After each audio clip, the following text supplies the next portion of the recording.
Hello everyone, good morning, good evening, good afternoon, जब भी आप ये लेक्चर देख रहे हैं। Welcome back to the news lecture.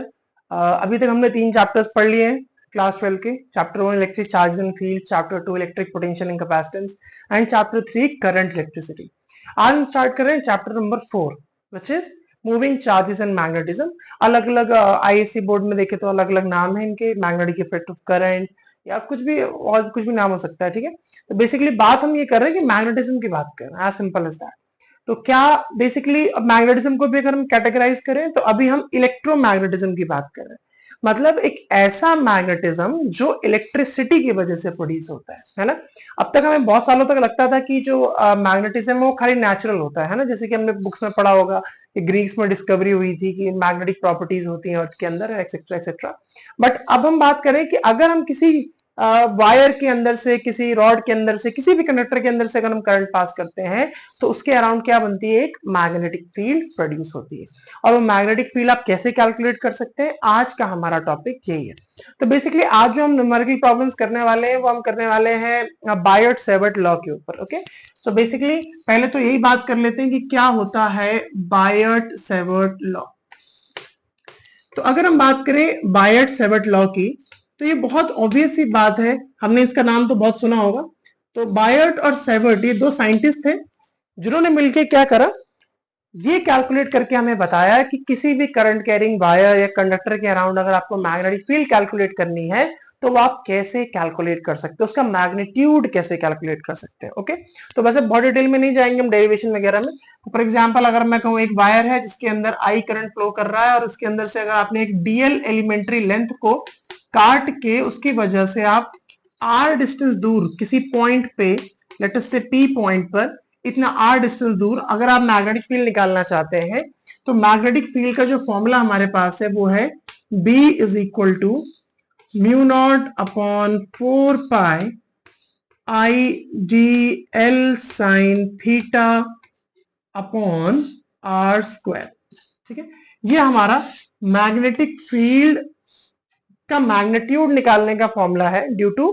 बायट-सेवर्ट law. Okay, ज्यादा बहुत कंफ्यूज होने जैसा कुछ नहीं है। आई मतलब करंट कितना फ्लो कर रहा है इसके अंदर, म्यू नॉट अपॉन 4 पाई जो है ये एक कांस्टेंट होता है और म्यू नॉट अपॉन 4 पाई की जो वैल्यू है आपके पास वो होती है 10 टू द पावर -7। ठीक है, 10 to the power -7 tesla metre square, sorry tesla metre, एक से कैंसिल हो जाएगा ना, पर एम्पियर। ठीक है, ये इसकी ऐसा यूनिट होती है, वो हम कर लेंगे, कोई दिक्कत नहीं है। ऐसा कोई डायरेक्टली अगर फॉर्मूला लगाने का कोई क्वेश्चन आया तो हम कर लेंगे, अभी करेंगे। फिर हमारे पास इसमें एक एप्लीकेशन आते हैं कि what are the applications of Biot Savart law. तो पहले तो हमारे सिलेबस में 2 एप्लीकेशन होते थे बायट-सेवर्ट लॉ के, लेकिन अब 2 नहीं है, सिर्फ एक है। और वो दूसरा एप्लीकेशन क्या है कि मैग्नेटिक फील्ड है, magnetic field due to circular current carrying loop, due to circular current carrying loop. ठीक है, अगर हमारे पास कोई सर्कुलर करंट कैरिंग लूप है तो उसकी वजह से कितनी मैग्नेटिक फील्ड बन सकती है। अब इसका डेरिवेशन अगेन मैं आपको नहीं करा रहा हूं, तो फॉर एग्जांपल अगर मैं आपको थोड़ा समझाने के लिए समझा देता हूं कि अगर ये लूप है और लेट अस से इसका रेडियस r है, तो इस r रेडियस वाले लूप से अगर आप ऐसे करके करते करते करते मान लो x डिस्टेंस दूर चले जाओ और x डिस्टेंस दूर जाके यहां से मान लो एक एलिमेंट्री लेंथ ले लिया आपने dl, तो इस एलिमेंट्री लेंथ की वजह से अगर आप यहां पर, ठीक है, यहां पर कुछ r डिस्टेंस दूर अगर आप मैग्नेटिक फील्ड निकालना चाहो इस पॉइंट पर, अगर आप इस पॉइंट पर मैग्नेटिक फील्ड निकालना चाहो तो उसे निकालने का जो फॉर्मूला हमारे पास है वो है B is equal to mu not upon, जो आप सारा सिंप्लीफाई कर देंगे ना तो सिंप्लीफाई कर कर आके आएगा mu not upon 2 pi I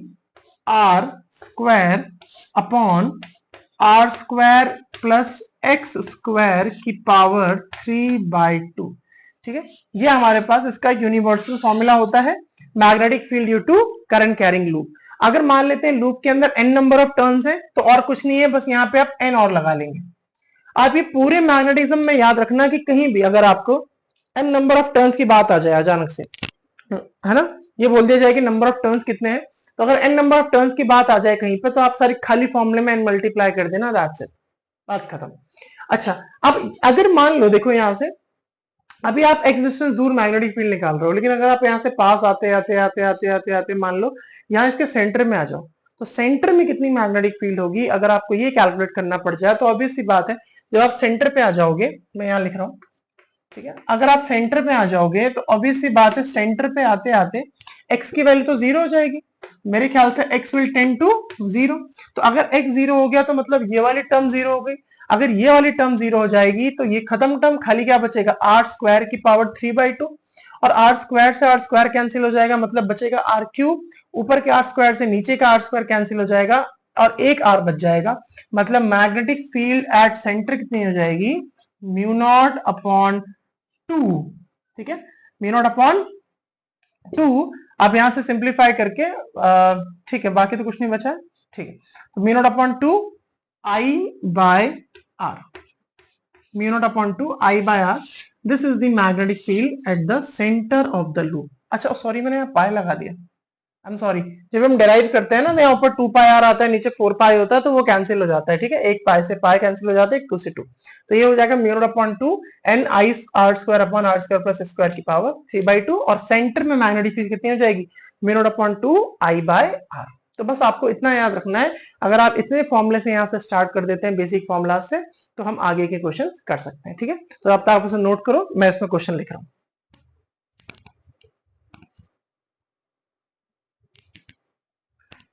okay, तो मैंने यहाँ पे सबसे पहले टाइप के यहाँ दो क्वेश्चंस ले लिए हैं, जहां पे हमें बोला गया है कि calculate the magnetic field at the centre,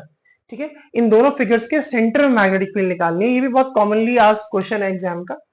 तो देखो हमने अभी अभी पढ़ा कि magnetic field at the centre of a current carrying loop का फॉर्मूला हमने पढ़ा, mu not upon 2 I by R, है ना, यानी कि अगर एक कंप्लीट सर्कल हो, एक कंप्लीट लूप हो, तो उसके सेंटर में मैग्नेटिक फील्ड कितनी होती है वो हमने निकालना सीखा।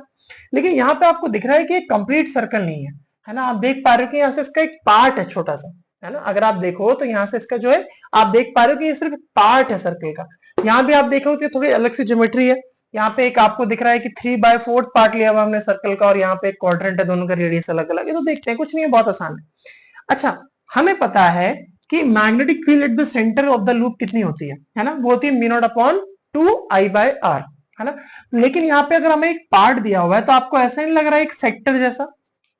तो ऑब्वियस सी बात है अगर आपको सेक्टर चाहिए, सेक्टर मतलब क्या होता है, ये सर्कल का पार्ट ही तो है, इतना सा अगर मैं इमेजिन करूं या पूरा सर्कल बना दूं तो ये सर्कल का पार्ट है, यानी कि अगर हमें पता है कि जो magnetic field at the centre होती है उसका फॉर्मूला हमें पता है कि B is equal to mu not upon 2 I by R, ये फॉर्मूला हमारा होता है ना, लेकिन अगर हम यहाँ सेक्टर को हम कंसिडर करें तो हमारा यहाँ पे क्या फॉर्मूला बन जाएगा, आफ्टर कंसिडरिंग सेक्टर, या फिर फॉर सेक्टर लिख देते हैं सीधे ही, तो अगर फॉर सेक्टर इतने वाले पार्ट के लिए अगर आपको मैग्नेटिक फील्ड निकालनी है तो मेरे ख्याल से फॉर्मूला क्या बन जाएगा, फॉर्मूला आपका हो जाएगा थीटा बाय 360, और साथ में जो आपका फॉर्मूला था वो तो था ही, क्योंकि सेक्टर से आपने ऐसे पार्ट निकाल लिया, बाकी तो जो चल रहा था वो चल ही रहा था, तो mu not upon 2 I by R, ठीक है। अच्छा, थीटा आपको दिया हुआ है कि सेक्टर का एंगल कितना है, आपको दिया हुआ है, तो रख देते हैं यहाँ पे 60/360। अच्छा, साथ में अच्छा म्यू नॉट की वैल्यू मैंने आपको बताई थी यहाँ पे, तो आपको मैंने बताया था कि म्यू नॉट अपॉन 4 पाई की वैल्यू होती है 10 टू दी पावर -7, तो ऑब्वियस सी बात है अगर आप ये म्यू नॉट की वैल्यू बनाओगे तो क्या बन जाएगी, 4 pi into 10 to the power -7, तो यहाँ पे आप लिख सकते हो 4 pi into 10 to the power -7, upon में क्या आ गया 2, साथ में क्या हो गया करंट, आपको दिख रहा है कि करंट कितना फ्लो कर रहा है इसके अंदर, 9 एम्पियर का, तो यहाँ पे करंट भी कितना आ गया 9 एम्पियर, और साथ में आर आ गया, आर मतलब रेडियस ऑफ दिस सेक्टर, तो आपको रेडियस दिया हुआ 10 सेंटीमीटर, तो 10 सेंटीमीटर, और सेंटीमीटर को मीटर में करोगे तो इंटू 10 टू द पावर -2, बस आपको इसको सिंप्लीफाई करना है, अगर आप सिंप्लीफाई करें तो 60 में 6 टाइम्स में कैंसिल हो जाता है, और तो हाँ 2 2s are 4, 3 2s are 6, 3 3s are 9,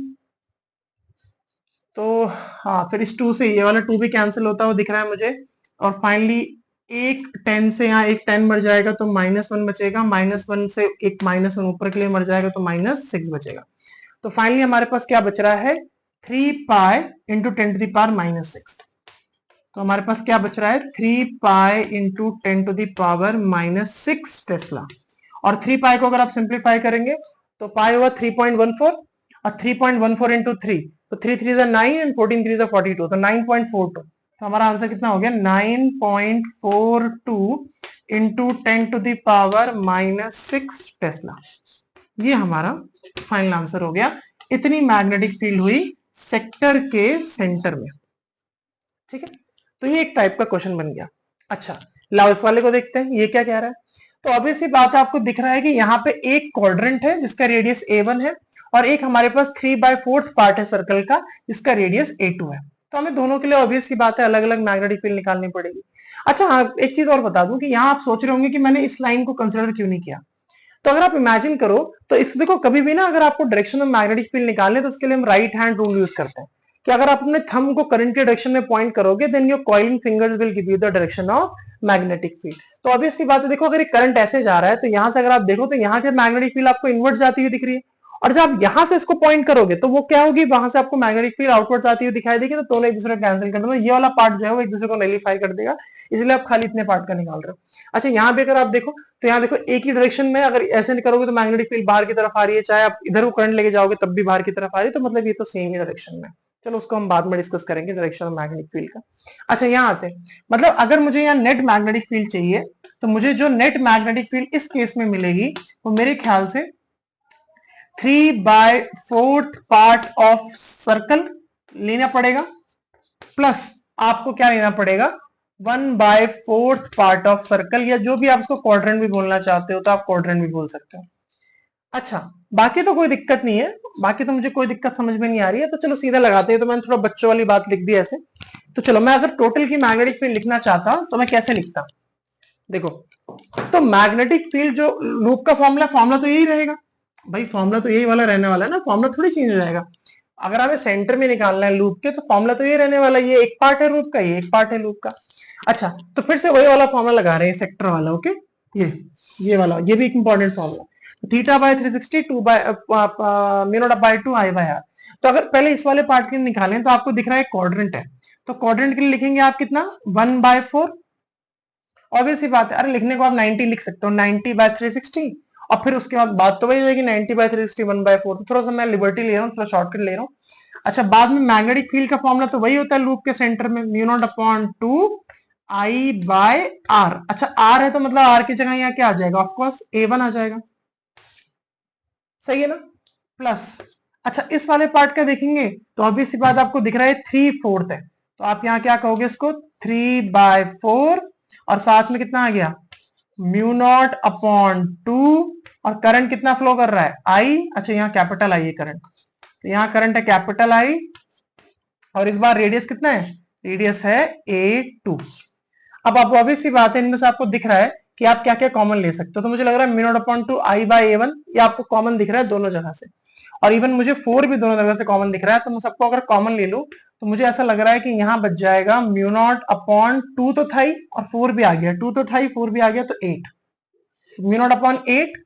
I, इतना पार्ट तो कॉमन आ गया। अंदर क्या बचा, 1/A1, और यहाँ क्या बचा I/A2। लेकिन यहाँ 3 भी अंदर है तो 3 अंदर मल्टीप्लाई हो जाएगा, तो 1 इंटू I हो गया I/A1, तो ये हो गया I/A1,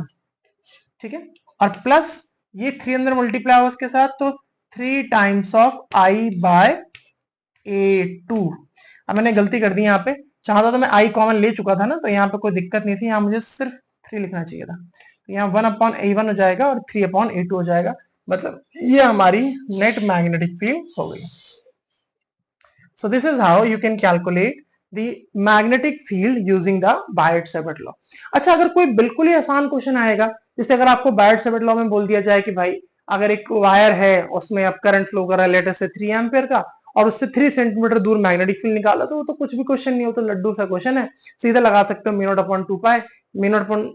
पूरा पूरा ही लगा सकते हो। चलो अगर सिंपल वाला भी लगाया तो μ0/4 पाई I dl, जो लेंथ जितनी दूर आपको जितना एलिमेंट्री लेंथ दिया होगा उसके लिए, और नीचे उसमें r डिस्टेंस रख दोगे, सिंपलीफाई कर दोगे, you'll get your आंसर, ठीक है। अच्छा, एक ही चीज बस याद रखना कि to calculate the direction of magnetic field we use right hand rule, मतलब आपको अपने थंब को